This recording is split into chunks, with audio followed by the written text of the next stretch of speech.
E aí pessoal, beleza? Vamos lá? Vamos ver agora um resuminho de história dos 3 primeiros módulos aí, falando sobre o período republicano brasileiro, né? Então vamos começar aí, no início dessa aula aqui, para a gente falar sobre o período republicano. A gente tem que falar um pouquinho de como é que terminou o período imperial brasileiro, porque o Brasil saiu do período imperial e iniciou no período republicano.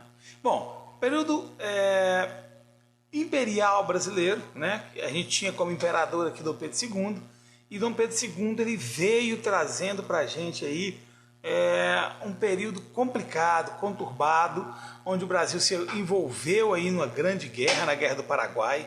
Essa Guerra do Paraguai ela perdurou por um período muito longo, né? A gente vai ver o Brasil gastando muito dinheiro nessa guerra que foi de proporções gigantescas, tá? E aí, o que aconteceu? A gente começou a ter pessoas contrariadas com Dom Pedro. Quem eram essas pessoas contrariadas? Primeiro, a gente ia ter um público muito grande contrariado com o Império, que eram os próprios militares. Porque esses militares, teoricamente, o que eles alegavam? Eles alegavam que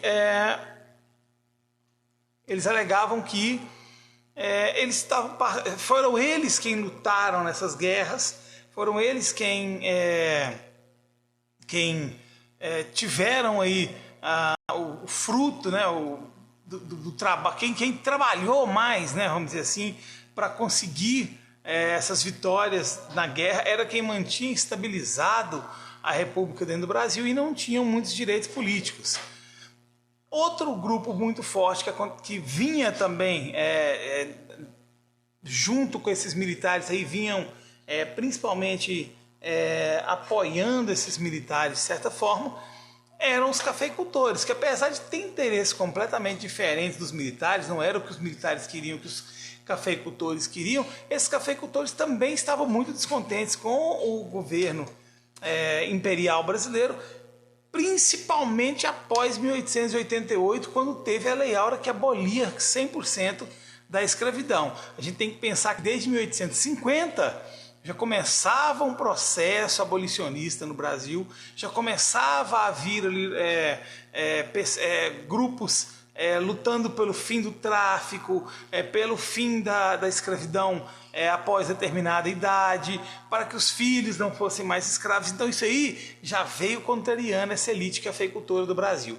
Quando chegou em 1878, quando houve a abolição total dos escravos, esses cafeicultores perderam a principal mão de obra. Essa mão de obra era gratuita, né? Esse trabalhador, esse escravo estava ali, ele era escravo para sempre, ele não precisava ganhar para isso, ele era comprado, mas ele não precisava ganhar para isso. Então a gente vai ver esses cafeicultores aí também muito descontentes e brigando também pelo fim desse governo imperial brasileiro. E aí a gente tinha um grupo que era um grupo chamado o Grupo Republicano, que era um grupo que era descontente com as medidas tomadas, com a centralização de poder do Império, e que queriam também o fim dessa monarquia, aí que queriam que terminasse totalmente a monarquia e iniciasse um processo de república no Brasil. A diferença do republicano, desses outros dois grupos, dos cafeicultores e dos militares, é que os cafeicultores militares não necessariamente eram contra a monarquia. Eles estavam contra as atitudes de Dom Pedro II nesse período. Já os republicanos não, esses caras eram mais radicais e eles queriam totalmente o fim do governo imperial brasileiro. Queriam que começássemos aqui uma república onde as pessoas eleitas seriam através do voto, ou seja, esses republicanos, a maioria deles era da elite brasileira, né? Também queria que essa elite escolhesse os representantes dela como representantes do Império, tá? Bom, vamos lá então. Vamos para a segunda parte disso. O que aconteceu então? Dom Pedro I estava lá em uma das festas que eram promovidas pelo Império, grandes festas por sinal, né? Festas badaladíssimas, onde se gastava muito para cada festa dessa. No dia, na véspera do dia 9 do dia 15 de novembro. Dom Pedro II estava nessa festa, e aí a margem dessa festa já se estudava uma forma de derrubar esse governo. Nesse dia 15 de novembro, iniciou ali um processo para assumir-se o poder, tirar definitivamente o Dom Pedro II do trono brasileiro, né? Acabar de vez com essa monarquia brasileira. Já se trabalhava as ideias, e a principal ideia delas era que os militares assumissem inicialmente esse poder, uma vez que os militares teriam força suficiente para segurar o fim dessa monarquia. Porque o medo era o quê? Se derruba Dom Pedro II, assume ali alguém como presidente, e aí pouco tempo depois, Dom Pedro II volta e toma o trono dele novamente, volta a ser imperador novamente. Então, o que se brigava nesse período aí? Não, vamos montar alguém no poder que consiga garantir esse poder por mais tempo, consiga fazer esse poder funcionar por um período mais longo. Quem é que se propôs a fazer isso? Então, obviamente, o exército. E na figura de um herói de guerra, né? O herói da Guerra do Paraguai, que era o Marechal Deodoro da Fonseca, que, por sinal, no dia 15 de novembro estava enfermo, estava hospitalizado, né, com dores no peito aí, mas ainda assim era o grande nome, né? Além dele, nós teríamos aí junto nessa reunião que seria que organizaria o golpe, esse golpe, né, conhecido como golpe dos oficiais do Exército. Estava lá Floriano Peixoto, que viria a ser presidente mais à frente também, mas era marechal. Teria lá, estava junto com eles lá Rui Barbosa, né, que fazia parte até do governo de Deodoro da Fonseca, mas viria a fazer parte do governo de Deodoro da Fonseca, né? Então, assim, eram grandes nomes que estavam vindo aí se organizando para derrubar, para tomar esse poder. E o que a gente tem que ter um conceito sobre esse movimento aí? Que ele era um movimento que, apesar de movimentar todo o Brasil, de fazer uma movimentação em todo o Brasil, né, derrubar o governo é algo que mexeria com a vida de todo mundo, né? Derrubar uma monarquia era algo que viria muito além de simplesmente uma pessoa, né, tomar esse poder, viria mexer com todo o povo brasileiro. Era algo que a população brasileira sabia muito pouco. Então, quando Deodoro da Fonseca chegou e impôs que a partir de agora vamos derrubar, chegou na sede do governo brasileiro e determinou que a partir de agora acabou, não vai ter mais a monarquia, o povo em si mal sabia o que estava acontecendo. Para o povo, aquilo ali não significava nada, não significava muita coisa. Então, não houve um apelo popular para que houvesse o fim da monarquia, não houve uma contrareação muito grande da população quando a monarquia caiu. Não, o povo não tomava muito conhecimento disso. Esses grupos que eu citei, os cafeicultores, os militares, republicanos, esses sim estavam muito a par da história, estavam ali festejando realmente por ter conseguido derrubar essa monarquia do Brasil. Então a gente vai ter a figura de Deodoro da Fonseca como o grande proclamador da República no dia 15 de novembro de 89, e ele viria a assumir provisoriamente o governo brasileiro, né? Não era definitivo ali, ele estava assumindo provisoriamente até que se fossem feitas novas eleições, novas não, né? Fossem feitas eleições para se escolher quem seria esse presidente. Obviamente, Deodoro da Fonseca não se preocupava muito com isso, porque ele sabia que mesmo que ele fizesse novas eleições, ele seria mantido como presidente da República, uma vez que se precisava desses militares no poder. Seria até algo interessante, porque quando a elite brasileira perceber que está estabilizado essa república, que não há mais possibilidade de Dom Pedro reassumir, a gente vai ver que Deodoro da Fonseca vai ser tirado de cena, os militares vão ser tirados de cena e nós vamos ter um novo modelo de república. Mas aí a gente fala lá na frente, tá? Então foi feito um governo provisório, a gente tinha um movimento militar muito grande, né? Os deodoristas, que eram conhecidos, apoiavam Deodoro da Fonseca. Nós tínhamos, como movimentos civis, a gente tinha os republicanos, né? Lutando, republicanos históricos lutando aí para e assim, comemorando realmente ter conseguido chegar a esse patamar.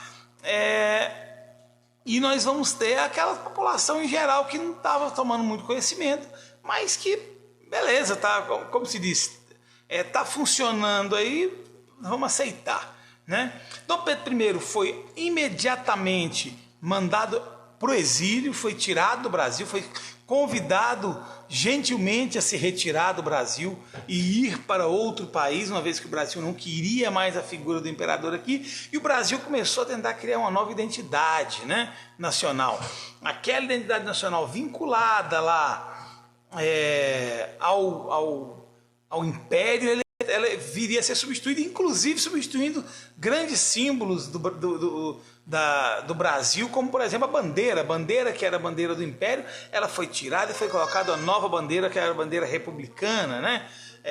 O hino, que até então se cantava muito, o hino da independência, aqui passou a ser substituído já pelo hino nacional brasileiro, que é esse hino que a gente canta ele até hoje. E aí assim, essas figuras começaram a ser substituídas, começou a ser retirado de cena todas as figuras que vinculavam o imperador, o império, e colocado figuras que seriam mostradas a partir daí como figuras de uma nova era, na era republicana, tá? Esse primeiro período republicano a gente vai chamar de período da República da Espada, porque o símbolo dos marechais eram duas espadas cruzadas, e aí, como eles iriam iniciar esse processo, ficou conhecido aí como República da Espada, que tá, em algumas literaturas a gente vai ver falando sobre a República dos Marechais, né? Mas o mais popular vai ser a República da Espada, esse período em que os militares estavam no poder do Brasil. E foram tomadas nesse período provisório, que vai ser 89, 90 e 91, até 91 vai ser período provisório, um governo provisório, não é um governo definitivo ainda, até que se faça uma Constituição aonde se coloque uma eleição para ser cumprida. O que foi tomado de medida política e administrativa nesse período? Primeira coisa, aquelas assembleias que aconteciam, né, nas províncias, porque ali nós tínhamos um governo totalmente centralizado na mão do imperador. Então a gente não tinha ali estados que eram federados, né, que tinham direitos, que tinham contas que eram independentes. Não, esse governo era todo centralizado na mão do imperador. Então aqui, o que foi a primeira coisa a ser feita? Vamos dissolver essas assembleias dessas províncias brasileiras, vamos dissolver elas, vamos acabar com as câmaras municipais, né, os municípios onde aí quem estão no poder eram pessoas indicadas por Dom Pedro. Vamos acabar com as câmaras dos deputados também, vamos dissolver essas câmaras de deputados e vamos escolher novas pessoas para assumir esses cargos. Nesse período, existia no Brasil o Senado Vitalício, tá? E o Conselho de Estado. Todos esses dois cargos, esse Senado Vitalício, ou seja, o cara era senador até ele morrer, ou o Conselho de Estado, eram duas funções totalmente apoiadas, que apoiavam o imperador. Então, vamos extinguir esses dois cargos. Então, acabou o Senado Vitalício. O senador, a partir dali, ele teria um tempo para trabalhar, um tempo de vigência dele. Terminou o mandato, ele cederia lugar para outro, não era mais vitalício. E esse Conselho de Estado ia ser extinto definitivamente, ele não voltaria a acontecer aqui no Brasil, tá? A gente vai ver que o imperador tinha o Brasil como um país absolutamente católico, né? Um país que tinha a Igreja Católica como a principal religião. Aqui se separava agora.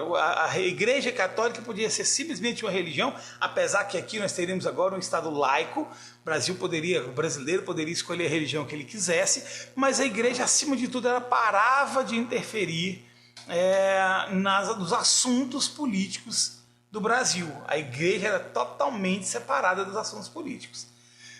Outra coisa, o governo passava a intervir nos estados mais diretamente, até nesse primeiro período, nesse período inicial, e se faria uma nova Assembleia Constituinte para poder se escolher quem seriam esses novos deputados. Em 1891, nós vamos ter a primeira Constituição brasileira no período republicano. A gente já teve Constituição lá atrás com Dom Pedro I, né, fazendo essa Constituição. Agora nós vamos ter a primeira republicana, tá? Ela vai ser considerada que agora uma república federalista. O Brasil já não é mais o Império do Brasil, aqui agora é uma república. Vai ser presidencialista, que vai ter um presidente e principalmente vai ter uma nova divisão de poderes, porque lá atrás, naquela Constituição que Dom Pedro I fez lá em 1824, Dom Pedro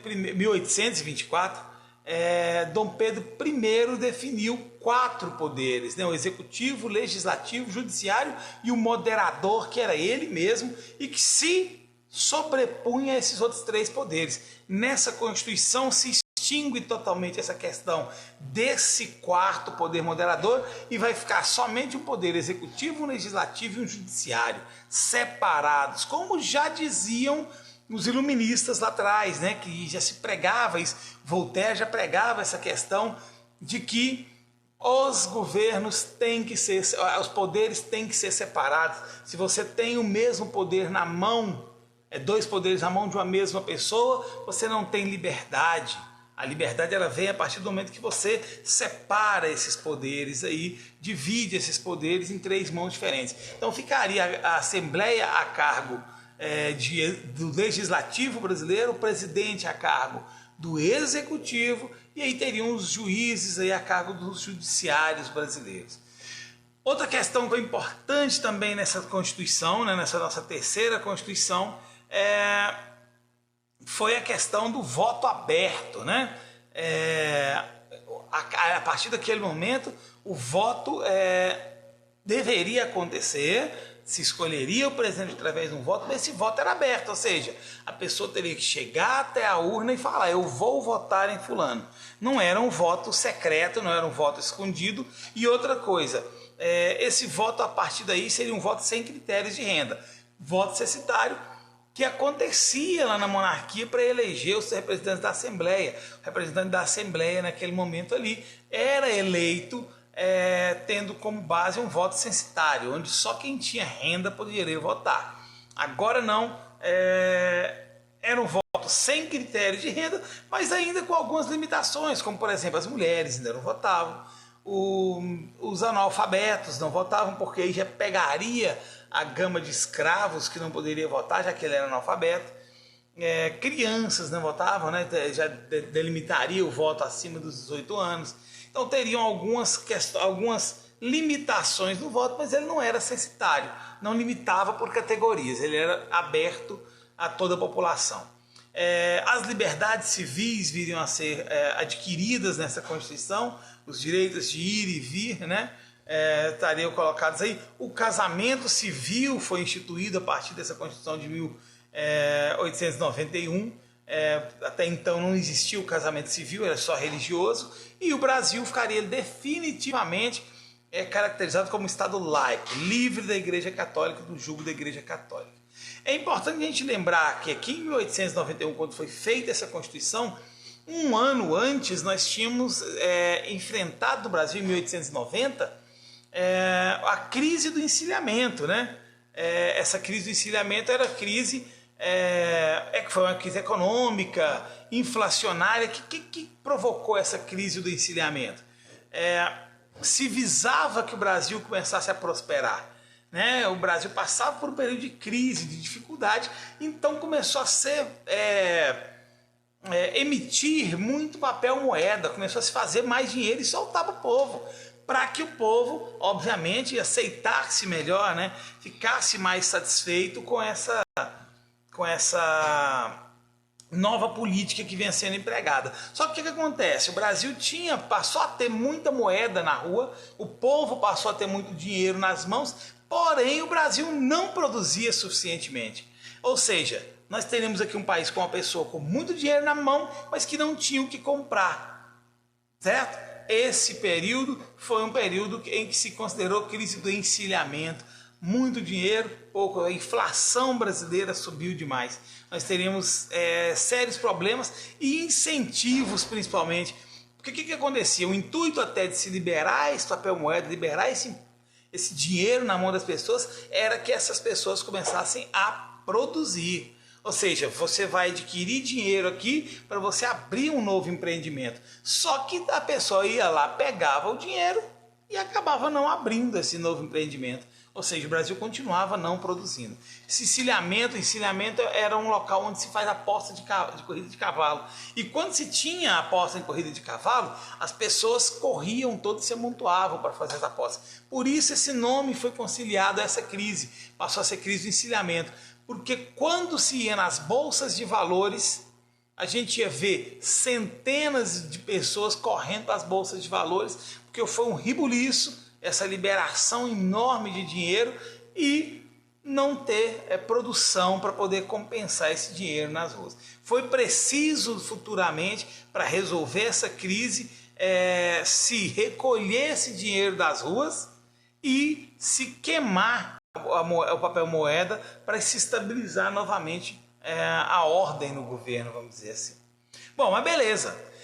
Então nós tínhamos já uma eleição ali para ser feita, né, em 1891, e aí de 1891 a 1994, Deodoro da Fonseca iria já assumir eleito presidente da República. Então a gente tinha um governo provisório lá no começo e agora um governo legítimo, um governo constitucional de Deodoro da Fonseca.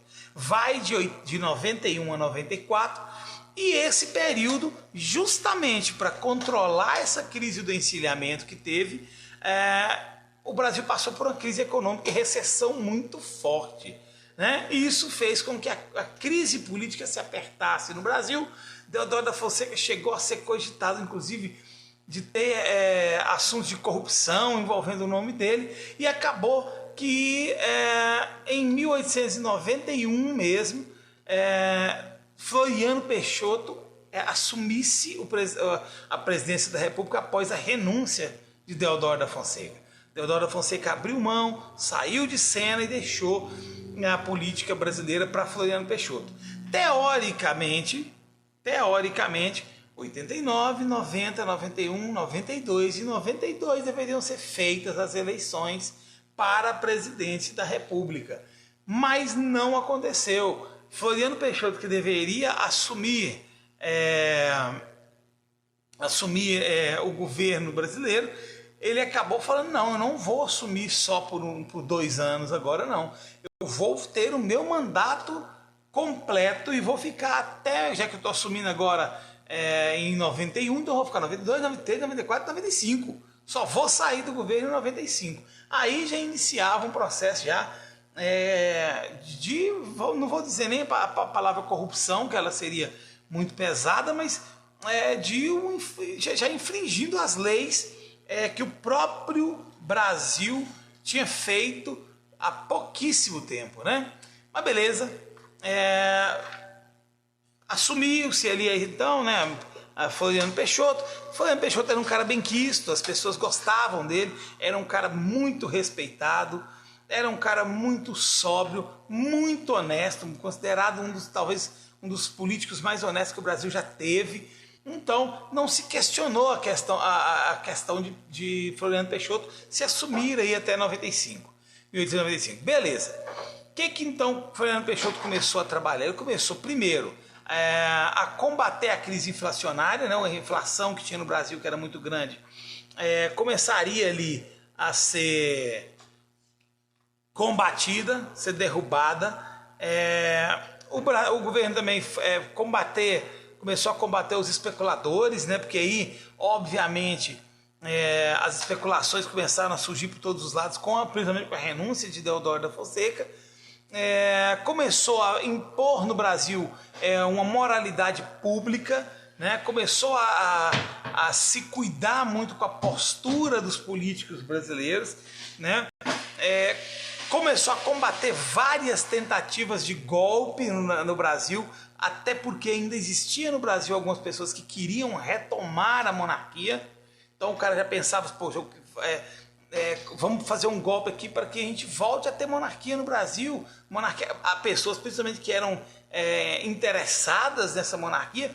A Marinha brasileira era imperialista, ela gostava do império, ela era do lado de Dom Pedro. Então a gente vai ter aí uma república federalista lá no Rio Grande do Sul, onde vai tentar voltar essa monarquia que vai ser reprimida por Floriano Peixoto. Floriano Peixoto vai trabalhar combatendo essa tentativa.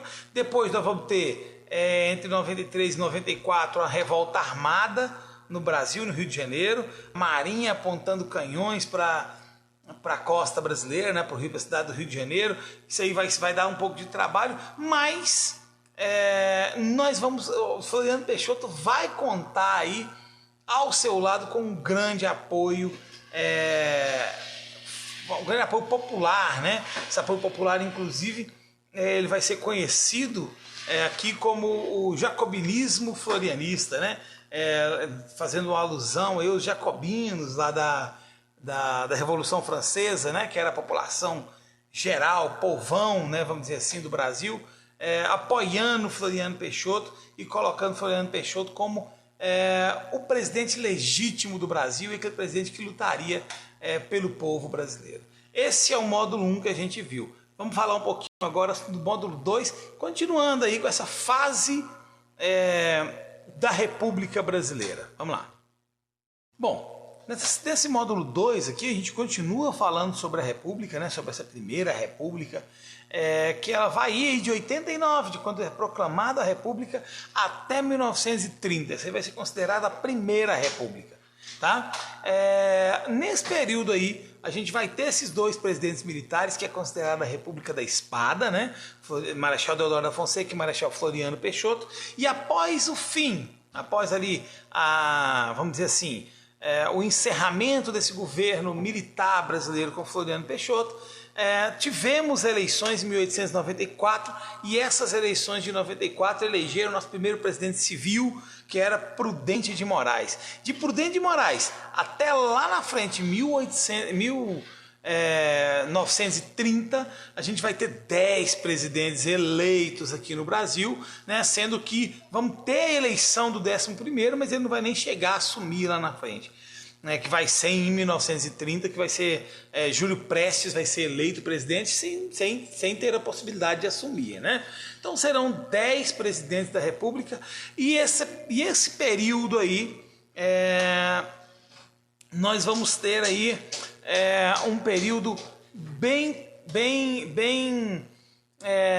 controverso, uma vez que esse próprio período republicano no Brasil vai ser conhecido como República Oligárquica, período da República Oligárquica.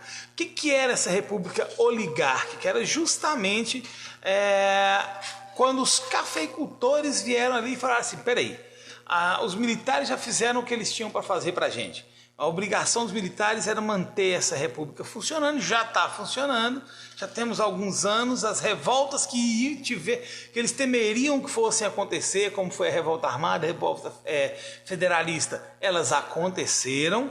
Então o que aconteceu? A gente teve que abafar, precisava abafar isso aí. E os militares fizeram muito bem isso, abafaram, não deixou crescer esse movimento imperialista. Agora tá bom. Dá licença, vamos assumir agora nós coronéis, agora, os grandes fazendeiros vão começar a assumir a República no Brasil. Bom, vamos ver então como é que isso vai acontecer, porque como assim, né? Se tem os militares no poder ali, como é que tinham certeza que iriam tirar esses militares do poder e iriam colocar esses fazendeiros, esses grandes fazendeiros no poder? Bom, primeira coisa que a gente tem que entender é o seguinte: a gente vai ter um período conhecido como coronelismo. O que era o coronelismo? Eram militares que eram coronéis? Não, não eram militares.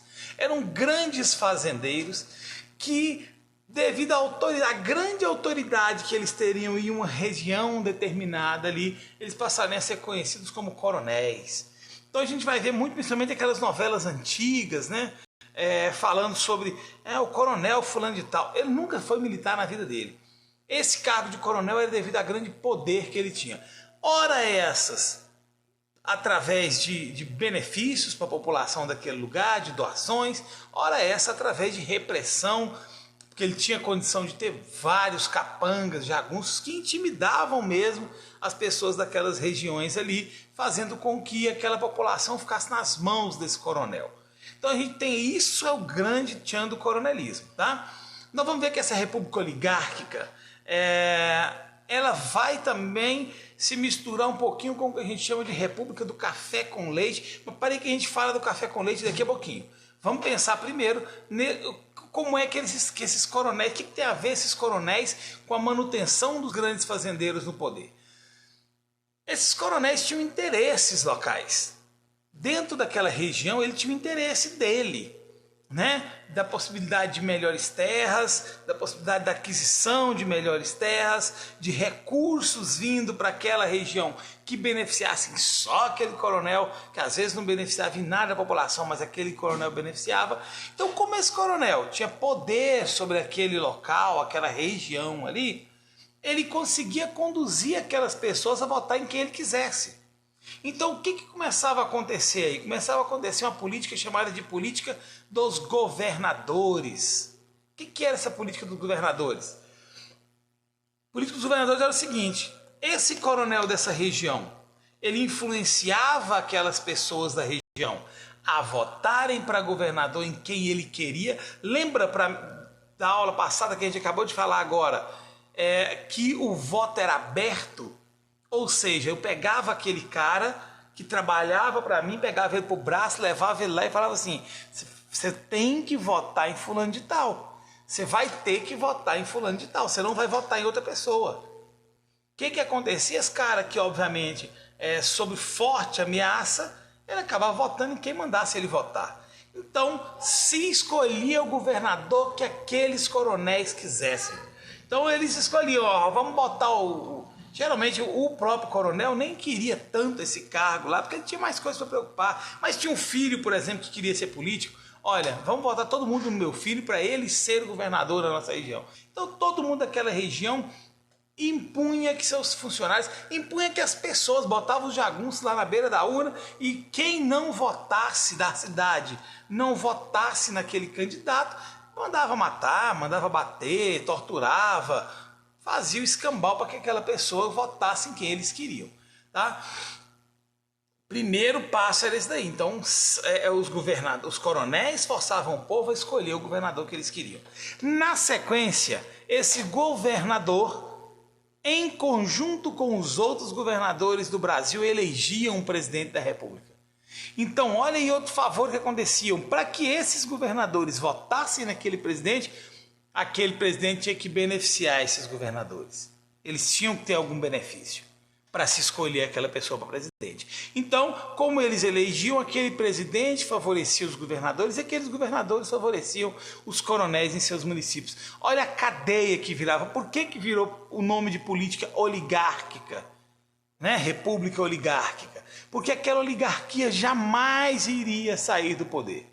Ele iria se manter no poder por muitos anos, uma vez que os coronéis influenciavam os governadores elegiam o presidente beneficiava o governador beneficiava os coronéis.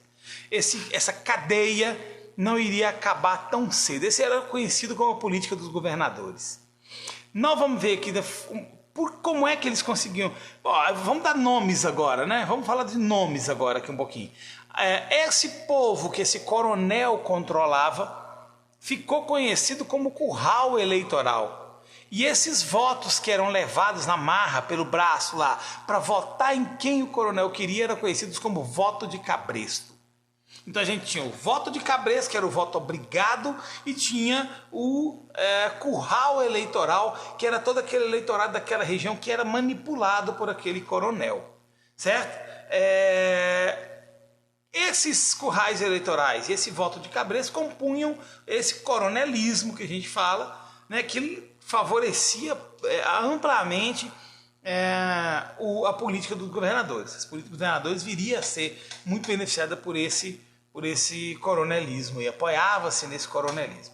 Bom, no Brasil nessa época a gente vai ter duas grandes forças econômicas no país. Nós vamos ter São Paulo, que tinha os grandes produtores de café do Brasil, e nós vamos ter do outro lado Minas Gerais, que é onde tinha os maiores produtores de leite do Brasil. Então começou a se formar uma junção desses dois estados para formar o que ficou conhecido como política do café com leite. O que seria essa política do café com leite? Seria uma política onde em um ano se teria um presidente da República, onde os governadores elegeriam de São Paulo, e no outro ano os governadores elegeriam um de Minas Gerais. No outro ano um de São Paulo, no outro ano um de Minas Gerais. São Paulo, Minas Gerais, São Paulo, Minas Gerais. Esse período, como era Minas Gerais do leite e São Paulo do café, ficou conhecido como política do café com leite. Certo? Bom, lembrando que esse período do Brasil, o Brasil passaria por um período onde teríamos aí uma dificuldade muito grande econômica, né? Então foi feito no Brasil um programa de governo conhecido como Funding Loan. Isso foi em 1898. Esse Funding Loan era uma política de empréstimos, onde o Brasil iria renegociar as dívidas externas. O Brasil devia dinheiro externamente, né, para se controlar essa dívida. Esse período de crise no Brasil foi utilizado muito capital estrangeiro. Então o Brasil renegociava essa dívida para que ele conseguisse pegar mais dinheiro emprestado para trabalhar. Então se fazia um novo empréstimo, fazia ali o que eles chamavam de moratória temporária, fazia-se um novo empréstimo, e aí se corrigia contendo os gastos públicos, se gastava pouco, diminuía, né, vamos diminuir a moeda, né, que tinha sido distribuída a rodo no Brasil, e elevava a taxa cambial para que essa moeda valesse um pouco mais no mercado externo. Tá? Essa foi a política que foi adotada no Brasil para se ter condição, obviamente, de ter uma economia mais forte aqui no Brasil. Só lembrando um outro detalhe que acontecia muito também, uma palavrinha que talvez vocês venham a ver aí nas provas de vocês, que era a degola. O que era a degola? A gente falar assim, vocês vão pensar que estava matando os outros lá degolado. Não, não era. Degola era o quê? Era o seguinte: quando por algum acaso da vida, que não era coisa muito comum de acontecer, um candidato que não fosse aquele escolhido pelo coronel, fosse eleito, né, conseguisse vencer uma eleição dessa, que era muito difícil acontecer, uma vez que o coronel tinha condição de ir lá e botar o cara para votar em quem ele quisesse. Mas caso acontecesse daquele candidato não ser eleito, quando esse cara ia lá para assumir o cargo dele, né, de deputado, né, de membro legislativo, que fosse a função que fosse, sobre a alegação de fraude e irregularidades que aconteceram nessa eleição aí, uma comissão que era conhecida como Comissão de Verificação de Poderes, ela impedia que esses opositores tomassem posse.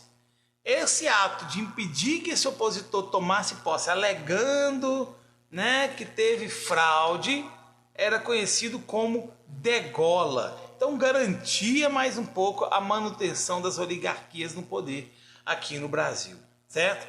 Só lembrando esse fato da degola, é algo que é importante, que de repente pode cair para vocês aí e vocês não terem ouvido falar. Então, lembrando bem o que é essa degola, tá ok? Beleza. Vamos falar um pouquinho então aqui sobre o Convênio de Taubaté em 1906, né?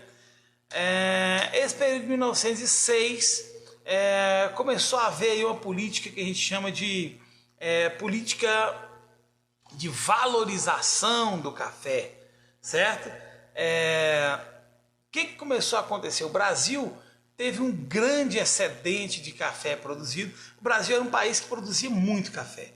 A gente vai ver que o Brasil tinha uma produção de café gigantesca. E o que aconteceu? Com o intuito aí de se exportar mais café, o Brasil passou a produzir uma quantidade muito grande, né? A produção de café passou a ser muito grande dentro do Brasil e isso acabou provocando no Brasil uma sobre-safra de café, ou seja, uma produção muito alta de café, uma produção muito alta de café no Brasil, acima do que o Brasil iria exportar e acima do que o Brasil conseguiria até consumir internamente. Então, o que o governo fez para sanar esse problema? O governo comprou o excedente de produção, tudo aquilo que passava do que o governo iria precisar para exportar ou para consumir. O governo comprou. Por que ele comprou? Porque quando ele comprou esse total de café, ele tirou esse café de circulação, ou seja, lembra só da lei da oferta e da procura? Se eu tenho um produto que tenho muito dele ofertado e pouca gente que quer comprar, o preço cai. Se eu tenho um produto que tem pouca gente, tem pouco produto no mercado e muita gente querendo comprar, o preço sobe. Então o que nós vamos fazer então? Vamos tirar o café de circulação. Olha quem que eram os governantes do Brasil nessa época, somente indicados por produtores de café. Então olha aí como é que essa política dos governadores aí funcionava, hein? Olha o benefício do governo. O governo vai comprar esse café. O governo compra esse café. Que interesse o governo tinha nesse café? Nenhum, tanto que a solução para esse café que foi comprado era ser queimado, incinerado, jogar fora o café. Então o governo vai comprar esse café e botar fogo. O dinheiro que o governo tinha, que era o dinheiro do povo, dos impostos do povo, era gasto para comprar café de produtor que o governo não se interessaria por isso, ou seja, beneficiava única e exclusivamente esses produtores aí. Então se comprou, se tirou esse café excedente, queimou esse café lá para acabar com ele. Isso fez já imediatamente uma fixação do preço da saca de 60 quilos do café. Ali não podia se comprar ou se vender o café por um preço diferente desse preço pré-fixado, né? Era um preço fixo dessa saca de café. O Brasil começou a obter mais empréstimos externos, emitiu papel moeda, mais papel moeda. Olha o Brasil cometendo os mesmos erros que tinha cometido na crise do encilhamento ali, né? Começou a se produzir mais moedas, aumentou os encargos tributários com a finalidade aí de se arrecadar mais. Olha só, tudo fazendo isso em torno de se aumentar a arrecadação. Já fez com que os cafeicultores prometessem reduzir a produção de café para que não voltasse a acontecer essa superprodução novamente. Então já se comprometeu, né? Vocês vão prometer que a partir de agora vamos reduzir a quantidade de produção. E aí nós vamos falar o quê? Começou a se fazer muita propaganda do governo federal para o aumento do consumo externo do café. O governo brasileiro começava a fazer propaganda fora com o intuito de se fazer com que as pessoas adquirissem, né, que o mercado externo consumisse mais o café brasileiro. Tá? Isso aí, obviamente, não ia ser imediato que a gente ia ter a resolução desse problema, era uma medida a médio prazo, pelo menos, né, mas que iria sanar a crise econômica. Sanaria a crise econômica, mas a gente vai ver que ela vai aumentar um pouquinho a crise política brasileira, a crise sociopolítica, a crise entre os políticos e a sociedade. A sociedade vai começar a ficar contrariada com esses políticos aí, beleza? Essa é a matéria que a gente vai ver no módulo 2, que a gente falou dela no módulo 2. Ela encerra aqui com essa parte da República, do Convênio de Taubaté, né? Dessa negociação brasileira, o Convênio do Café, conhecido como Convênio do Café. Vamos para a próxima aula, então, onde a gente encerra esse período republicano aqui com vocês, tá ok?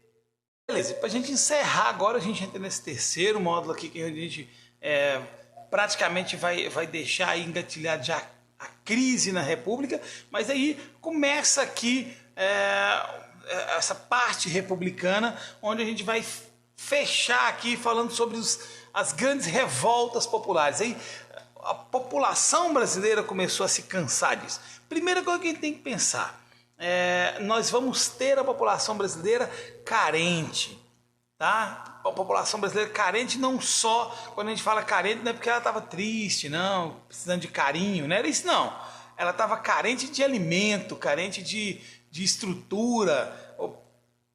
O povo brasileiro passava fome, né, nesse período, principalmente o povo do sertão, do interior. Nós vamos ver que não é totalmente só do interior, porque nós vamos ter grandes movimentos acontecendo também nas cidades, mas a crise de dificuldade, de pobreza, de fome no interior brasileiro era muito grande, né? Principalmente no Nordeste. A gente vai ver que grandes movimentos vão acontecer no Nordeste, mas não só no Nordeste. Vamos falar um pouquinho sobre esses movimentos de uma forma bem generalizada, tá? Primeiro desses movimentos, vamos começar falando sobre os movimentos sociais no campo. Quais eram os movimentos que aconteceram no campo? O primeiro deles e talvez um dos mais marcantes que a gente vai ter era o movimento de Canudos, né? A Guerra de Canudos, que aconteceu em 1897. Começou isso aí num povoado chamado Belo Monte, né?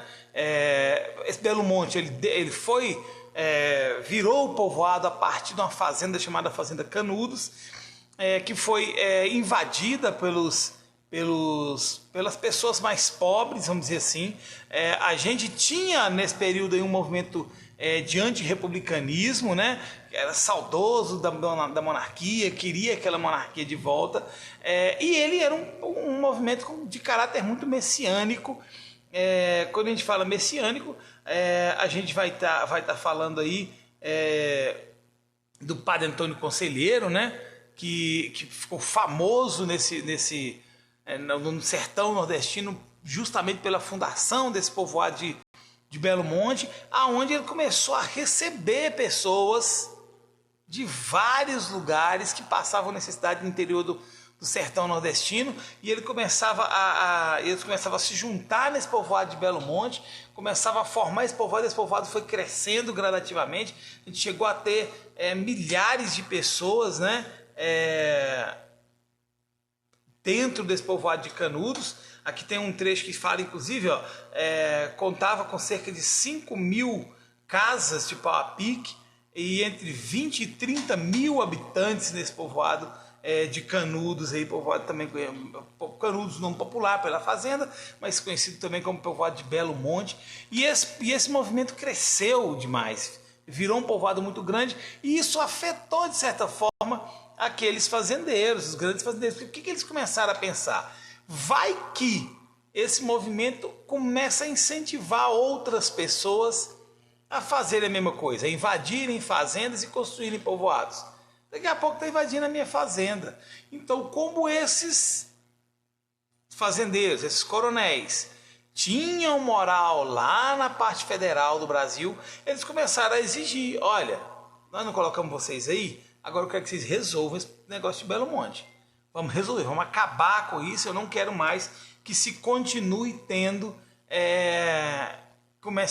que fique tendo esse povoado. Além do mais, tinha outro problema muito sério, que era a fuga de mão de obra, né? O esvaziamento dos currais eleitorais aí.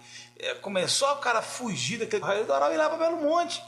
Lá em Belo Monte ele não era submetido a ninguém, né? O padre Antônio Conselheiro aceitava as pessoas lá de bom grado, né? As pessoas trabalhavam ali para se sustentar, então era algo interessante, né? Até porque o padre Antônio Conselheiro era considerado uma pessoa santa, santificada mesmo, né?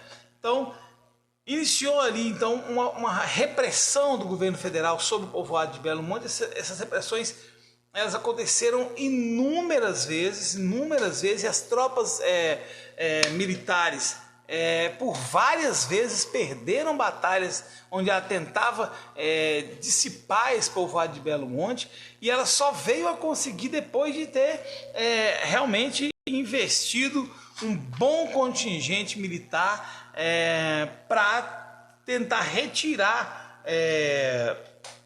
esse povo desse povoado. Inclusive é um filme legal de vocês assistirem aí, é um filme que chama A Guerra de Canudos, é um filme nacional, interessante, com o Zé Vilker, que conta a história desse povoado de Canudos. Vamos dar uma procuradinha aí, às vezes você consegue achar isso aí na internet para assistir. A Guerra de Canudos, filme interessante que conta bem como é que aconteceu isso aí. Obviamente, esse movimento acabou destruindo o povoado de Canudos, né?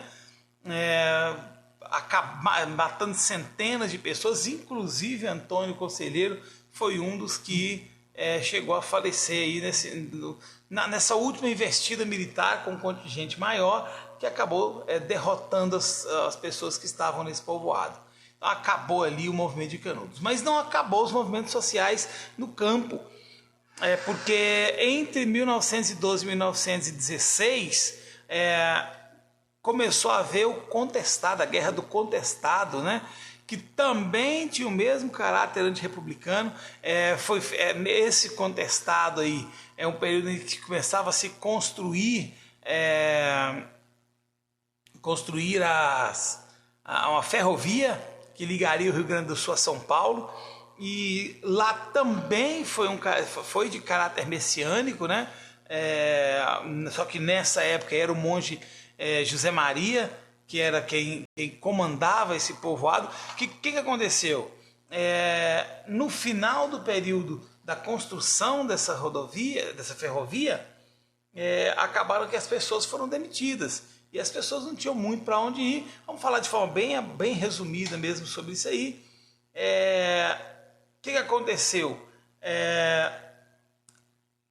Essas pessoas começaram a montar povoados na beira dessa ferrovia, né? E isso aí começou também a aumentar, começou também a crescer esse movimento do contestado, e também foi reprimido pelas tropas do governo, acabou sendo também eliminado, destruído esses barracos aí e tirado essas pessoas da margem dessa rodovia, tá? Isso aí foi o final desse povoado. Bom, foi muito semelhante ao que aconteceu lá em Canudos. E o terceiro movimento que a gente vai ter, ele começou até antes do contestado, né? Ele começou antes ainda do movimento de Canudos, que era em 1870, iniciava o cangaço no Brasil, tá? Porém, esse movimento do cangaço ele perdurou por um período mais longo. Ele chegou até 1938, onde esse cangaço dividia opiniões da população, porque no primeiro momento, né, os cangaceiros eram contratados pelos coronéis para proteger as fazendas contra a invasão. Só que esses caras decidiram que não iriam mais proteger as fazendas, eles iriam começar a invadir as fazendas. Eles tinham força. Se eles tinham força para proteger, eles teriam forças para invadir. Começaram a invadir as fazendas e saquear essas fazendas. Por que eu falei que eles dividiam a opinião? Porque esses caras eram vistos às vezes como herói, né? Porque eles lutavam contra as injustiças do sertão nordestino. Porém, muitas vezes eles eram homens que roubavam.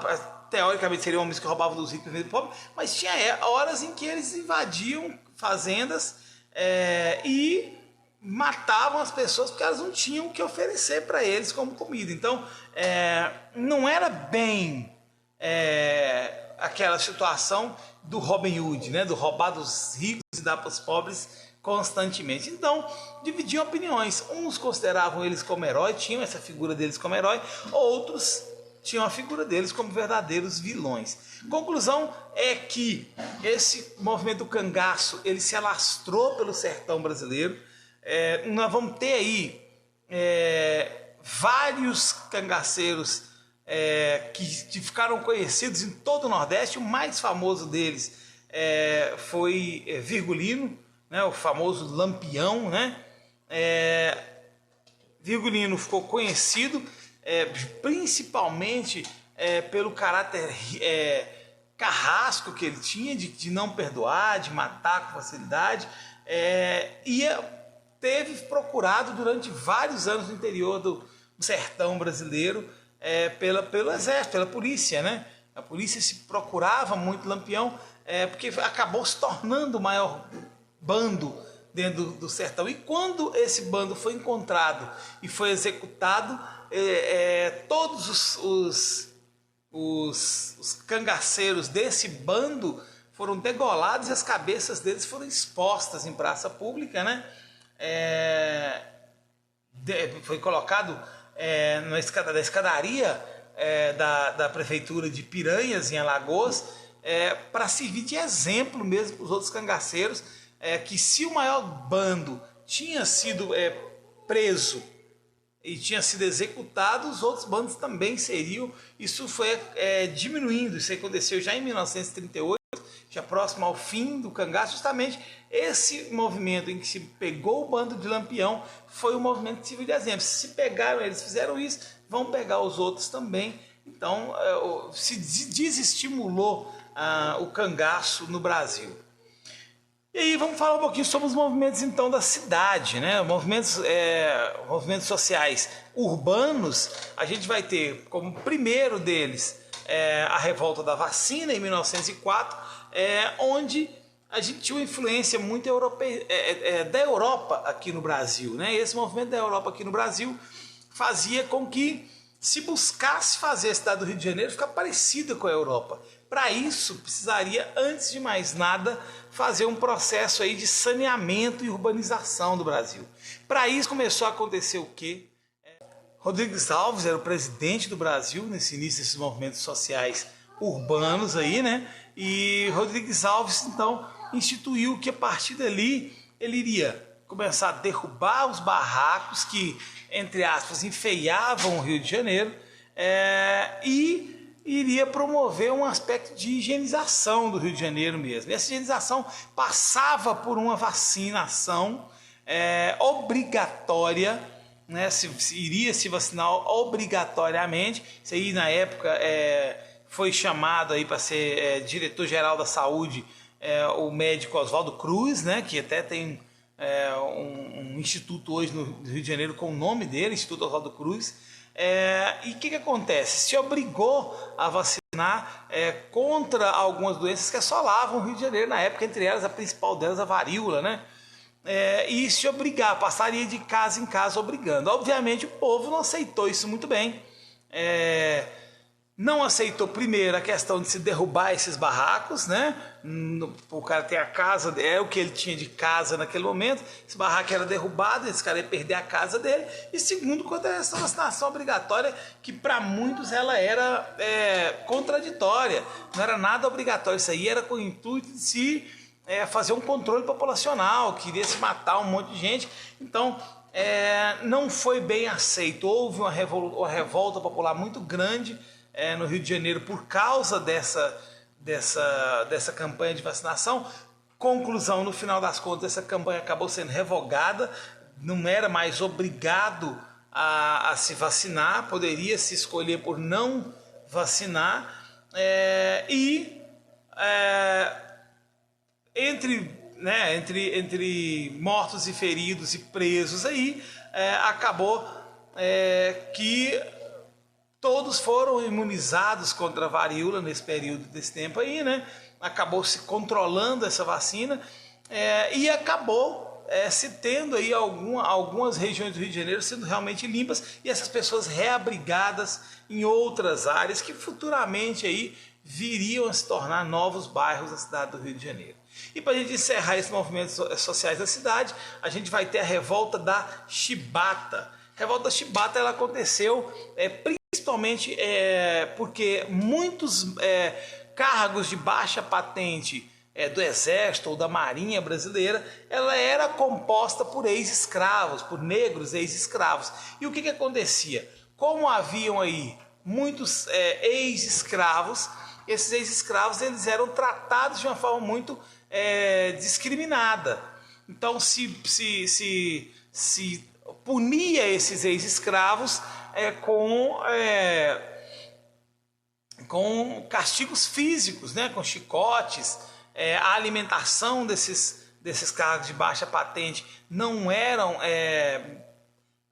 uma alimentação adequada, era uma alimentação de baixa qualidade. Então começou uma revolta aí de caráter corporativo, reivindicações de caráter corporativo, né? Onde se conseguiram, no final das contas, o aumento do soldo, né? Que é o salário do soldado. Esse salário foi aumentado. Começou a se ter uma formação melhor para os marinheiros, um plano de carreira por meritocracia, uma vez que esse plano de carreira não existia. Quem era alta patente era só quem tinha dinheiro, agora não, era por mérito, e acabou que os castigos físicos foram cessados, mas aqueles oficiais que estavam envolvidos nesse processo da revolta da Chibata acabaram sendo expulsos da Marinha. Os oficiais também, alguns oficiais de alta patente que apoiavam esses castigos físicos foram retirados do Exército, e aí se controlou novamente a situação tanto da Marinha quanto do Exército brasileiro. Essa era a caracterização desses períodos de revolta no Brasil durante esse período da Primeira República. As próximas aulas agora a gente vai falar já do final desse período, né? O final dessa Primeira República aí, que vai acabar em 1930, já com Getúlio Vargas assumindo o poder. Mas isso aí já seria no módulo 4, aí já é um caso para a gente ver nas próximas aulas.